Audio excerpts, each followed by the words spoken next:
साथियों नमस्कार। आप सभी को हमारे चैनल पर स्वागत एवं अभिनंदन है। चैनल पर नए हैं तो चैनल को लाइक, सब्सक्राइब तथा शेयर कर लीजिए, क्योंकि आज का वीडियो बहुत ही ज्ञानवर्धक और बहुत ही अति आवश्यक इम्पोर्टेंट नॉलेज है। साथियों, आज वर्तमान में इतने गुरु हैं, इतने धर्म हैं, इतने पंथ हैं, इतने मंत्र हैं, इसलिए आज आम साधक भ्रमित है कि क्या मोक्ष के लिए सद्गुरु की आवश्यकता है, या कोई भी गुरु कोई भी मंत्र देता है, कोई भी भक्ति साधना करने से मोक्ष मिलेगा या भक्ति में कोई लाभ मिलेगा। साथियों, आज का सवाल यही है कि आखिर क्या सद्गुरु ही मोक्ष का असली मार्गदर्शक होता है या कोई भी गुरु मार्गदर्शक होता है? क्या मोक्ष का कोई मूल मंत्र है या कोई भी संत, बाबा, महात्मा कोई भी किसी प्रकार की भी भक्ति साधना दे दे, क्या उस भक्ति साधना से आपका मोक्ष होगा या आपकी भक्ति में कोई लाभ होगा? साथियों, पवित्र धर्म ग्रंथ चारों वेद, पवित्र वेद, गीता, कुरान, बाइबिल, सभी जगहों पे आप देखते हैं सबके प्रथम पेज पे ही सर्वप्रथम गुरु की वंदना होती है। इसलिए कहते हैं कि गुरु बिन भव तरहि न कोई, जो बिरन शंभु समोई। रामचरितमानस की एक दोहा स्पष्ट कर रही है कि गुरु बगैर गुरु के ब्रह्मा विष्णु महेश की भी मोक्ष नहीं हुआ है। तो साधक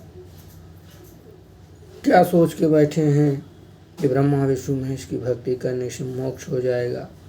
साथियों, गुरु श्रेष्ठ होता है, गुरु ही परमात्मा होता है। आप स्वयं देखिए, भगवान श्री कृष्ण के गुरु दुर्वासा, भगवान श्री राम के गुरु विश्वामित्र, भगवान शिव के भी गुरु दुर्वासा। आप जिन्हें देव भगवान मान रहे, आप जिन्हें इष्ट मान रहे हैं, उनके ऊपर भी थोड़ा प्रकाश डालकर आप देखेंगे कि वो भी गुरु बनाए थे। इस संसार में गुरु के बगैर मोक्ष असंभव, नामुमकिन ही, मुश्किल नहीं, असंभव है। गुरु ही मोक्ष का असली हकदार होता है और मोक्ष का असली ज्ञान उसी के पास होता है। इसलिए पवित्र भगवत गीता अध्याय 15 के श्लोक 1 से 4 तक कहा है कि हे अर्जुन, तू उस तत्वदर्शी संत की शरण में जा और उसके बताए हुए मार्ग का अनुसरण कर, कपट छोड़कर साष्टांग प्रणाम कर, और जो तुझे भक्ति बताएगा उसी से तेरा मोक्ष होगा। साथियों, एक बात तो ये स्पष्ट हो गया, क्लियर हो गया पवित्र धर्म पुस्तक श्रीमद् भगवद गीता से कि वो मोक्ष का जो असली मूल मंत्र है, जो मोक्ष का असली ज्ञान है, वो कोई तत्वदर्शी संत या सद्गुरु के पास है। आज जितने भी धर्म गुरु हैं, जितने भी कथावाचक हैं, पंडित, आचार्य हैं, ये बात तो श्रीमद् भगवद गीता स्पष्ट कर दी कि इनकी भक्ति से कोई लाभ होने वाला नहीं है, क्योंकि इन भक्तियों से कोई लाभ न किसी को हुआ है न किसी को होगा। क्योंकि ये जितनी भक्ति हैं ये शास्त्र से विरुद्ध है। ये भक्तियाँ ब्रह्मा विष्णु महेश तक ही सीमित है।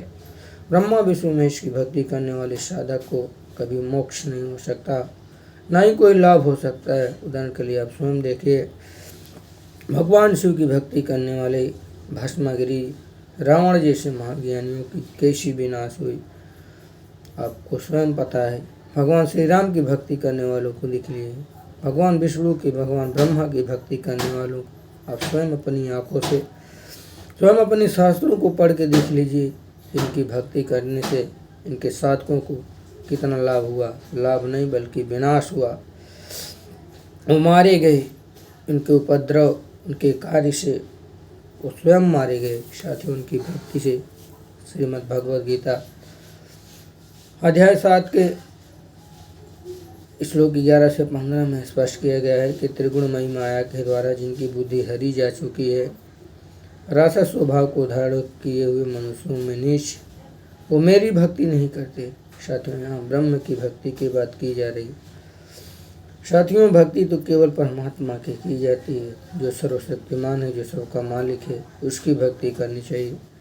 बाकी सभी का आदर सम्मान करना चाहिए। जितने भी देव हैं, ऋषि हैं, महर्षि हैं, ज्ञानी हैं, उन सभी का आदर्श करना चाहिए, उन सभी को प्रणाम करना चाहिए। लेकिन भक्ति परमात्मा के ही करनी चाहिए। जैसे हमारे वेद गवाही दे रहे हैं, गीता गवाही दे रहे हैं, रामचरितमानस कह रहे हैं कि भक्ति केवल पूर्ण परमात्मा सर्वशक्तिमान की करनी चाहिए, बाकी सम्मान सभी की करनी चाहिए। तो हमारा आज का सवाल था क्या भक्ति के लिए सद्गुरु आवश्यक है?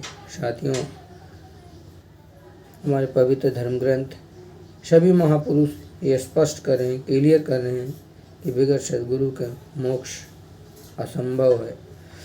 और वर्तमान में केवल सद्गुरु संत रामपाल जी महाराज के अलावा इस धरा पर, इस धरती पर, इस 21 ब्रह्मांड में कोई सद्गुरु नहीं है।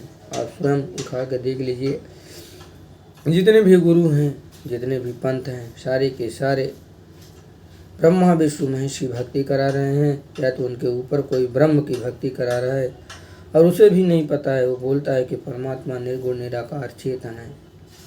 अर्थात कहने का मतलब यही कि वो भी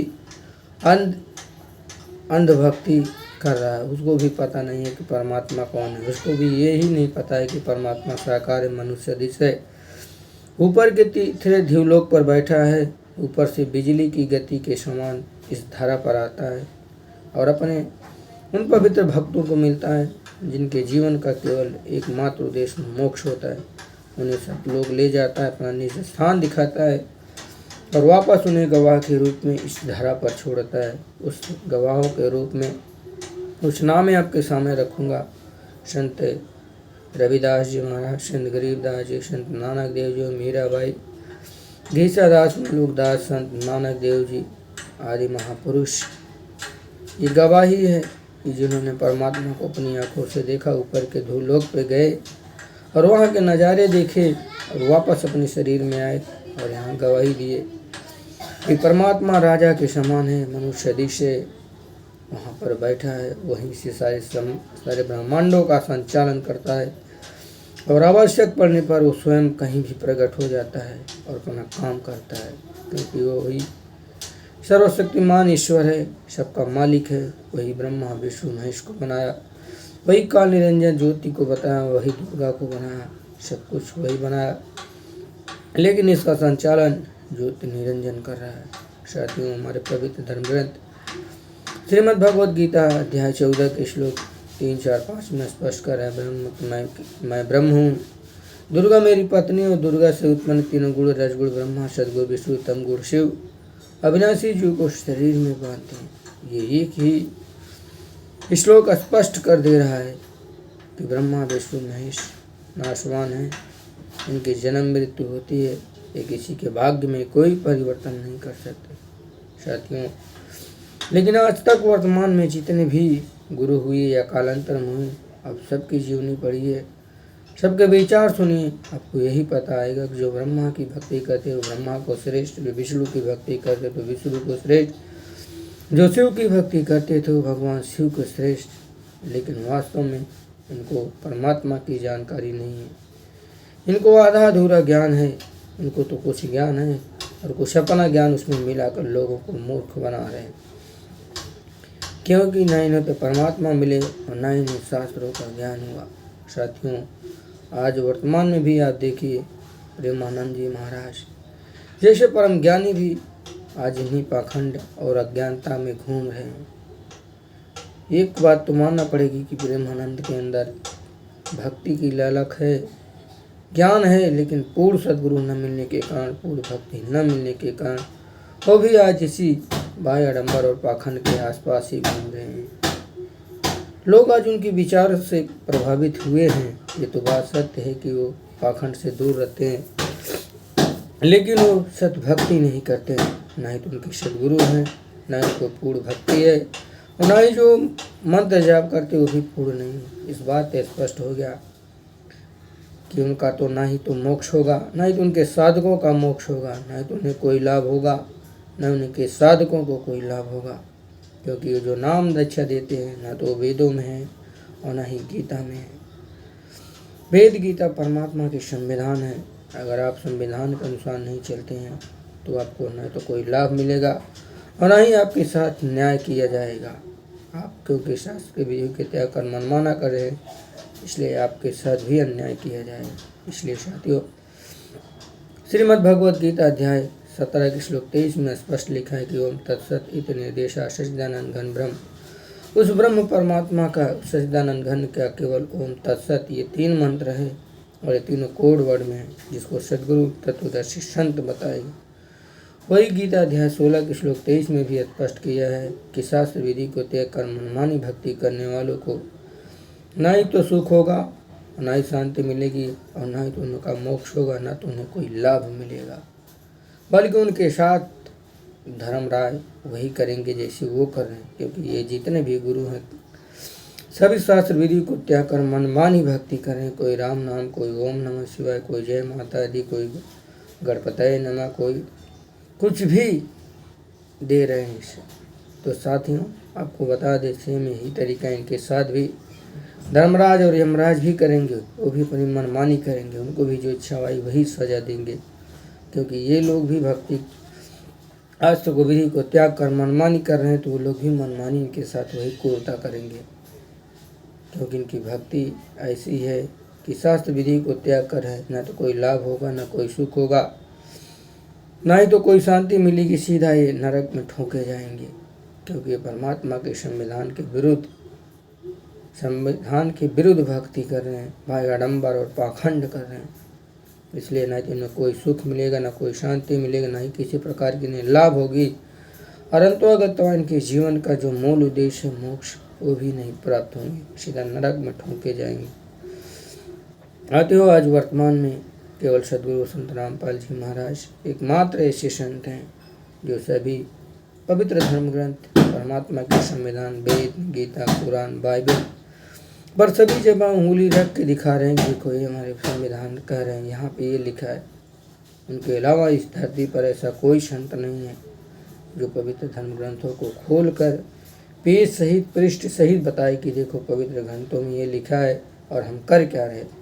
तो साथियों, आप लोगों से विनम्र निवेदन है, किसी के भावनाओं से प्रेरित होकर उसकी भक्ति करना ये मूल मोक्ष नहीं है, मोक्ष मार्ग नहीं है। हालांकि आज प्रेमानंद जी महाराज जैसा करे, ऐसे ही एक समय था।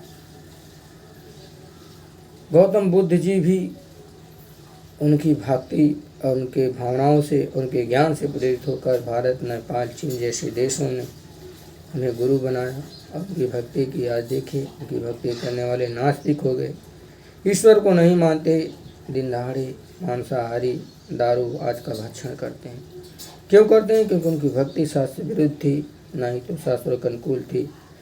वैसे ही वर्तमान में आज प्रेमानंद जी महाराज हैं, जिनके विचारों से आज करोड़ों नहीं अरबों लोग प्रभावित हैं, उनको गुरु मान के भक्ति कर रहे हैं। लेकिन इनकी भी वही दुर्दशा होगी जो आज चाइना, नेपाल जैसे देशों में हो रहा है। लोग ईश्वर को न मानकर मान भक्षण कर रहे हैं, नशा कर रहे हैं, क्योंकि महात्मा बुद्ध की जो भक्ति थी वो शास्त्र विरुद्ध थी।